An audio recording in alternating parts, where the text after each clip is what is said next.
I mean, I am a vice president of the Directors Guild, and we feel very strongly about that, yeah. And there's no other way to make a movie.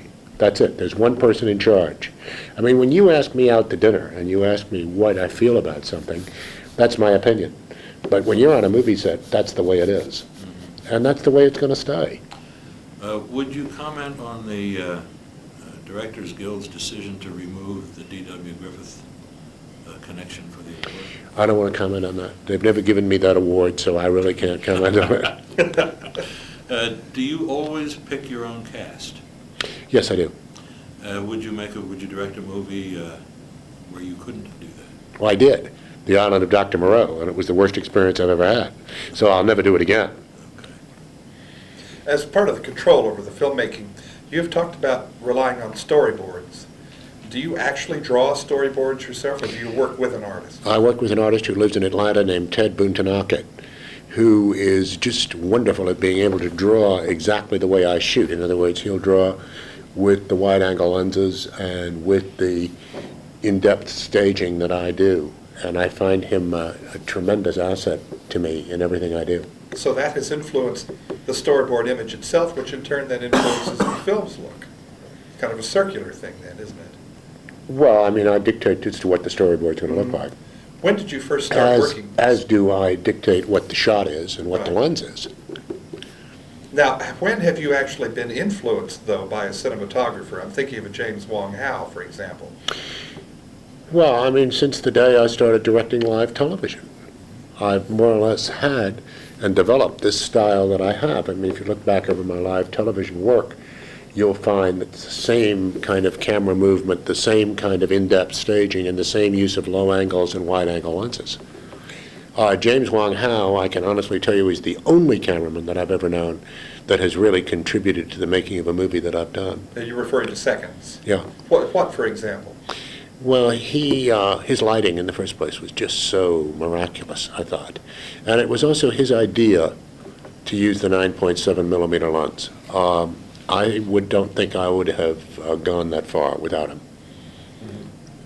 Back to marketing for a minute. And Reindeer Games has the most arresting opening images of the bodies of crumpled Santa Clauses through windshields and on the snow. I mean, was that the script? What a great way to open this thing. It was in the script. It was in the script. And at one point, in one version of the movie, when I did it and I showed it to some friends, I had taken that out because I didn't want to tip the whole movie, I thought. And the reaction to the movie was very strange because they weren't at all ready for what happened later on in the movie. And this lets you see that no matter what you see at the beginning of this movie, this is not what's really going to happen.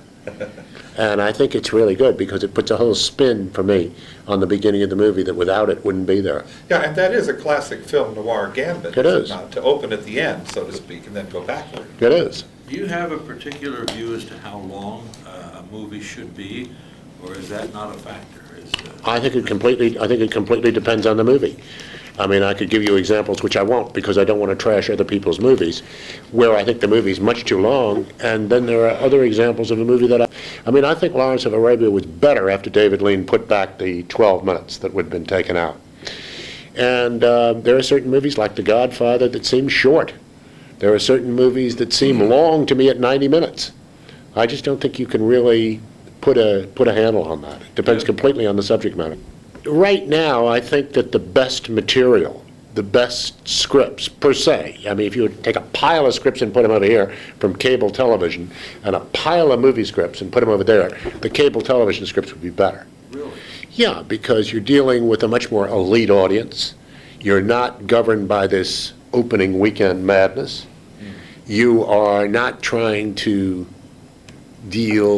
make a movie for everybody, because my contention is you can't do that. In fact, in spite of the fact that people try. The budgets are much less, so that therefore you don't have to reach that vast an audience. And I think that, I just think that the scripts are better.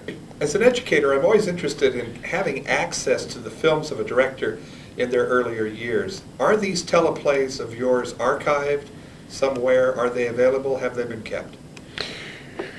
Well, I did 152 of them. I had kinescopes because a lot of them were before there was any magnetic tape, so that they were kind of done on kinescope. And for your viewers who don't know what that is, that was kind of like putting a 16-millimeter camera in front of a television set and making a copy of it on reversal film. So the quality isn't really terribly good. But nevertheless, the copies do exist. Of the 152, I had about 70 or 80 that I had in my own archives, and I gave those to the Museum of Television and Radio. So they have all those in both the New York and the Los Angeles collection. Now, those are not, you have to see those at the museum. Some of them are on commercial videotape, like The Comedian in the Days of Wine and Roses, but the rest, I'm afraid, are really at those two museums. Now, that's a body of work, then, that unfortunately is not available to the general viewer. Should it be? Well, I mean, should it be? I mean, who knows? I mean, sure, in a well-ordered world, it should be, but it isn't. And it's one of those things you say, well, what happened to Marlon Brando's performance in Streetcar Named Desire on the stage in 1947? There's no record of that either. Should there be? You're goddamn right there should be, because I saw it, and it influenced my whole life. But, there isn't, and there's no record of Lee Cobb's performance of Death of a Salesman, or Louis Calhern in King Lear, or Edward G. Robinson in The Middle of the Night, all performances that changed my life. And many of these were live, correct? All of them were live, Could you tell us a horror story or two, or a victory or two about working live? Well, you have a tendency in this business, if you're going to survive in it like I have a short memory. And you wipe out the bad memories. But for the good part of it, on the Days of Wine and Roses, for instance, when Cliff Robertson did that for me on live TV, he was never, ever really very good in it. I mean, I just regretted casting him in it from the moment he walked in the rehearsal hall until the moment he went on the air. And something happened on the air. He took off. He hit a zone that he's never hit before or since as an actor, incidentally. He was just unbelievable on the air show of the Days of Wine and Roses. And so was Mickey Rooney in The Comedian. Now, both those are available on commercial videotape, and you should look at them. Now, can the same be said for the director working live? At the moment the live transmission begins, there's adrenaline. You're working in a way you hadn't been? The director's work is done by the time the live show goes on the air. I mean, I very seldom even opened my mouth except to snap my fingers when the assistant director would say ready one, which meant ready camera one. If it meant that you had to take it on the head turn or something like that, I'd snap my finger as to say when. If it was at the end of a line of dialogue, I'd just keep my mouth shut and the TD would punch it up. My work was finished when they said live from New York or live from California, unless something went wrong, which it very seldom did. One more on this, if I may. You're one of a generation. Arthur Penn, Lumet, all of whom, and Altman to an extent, all of whom worked. No, Altman never did that. Altman never did that kind of work.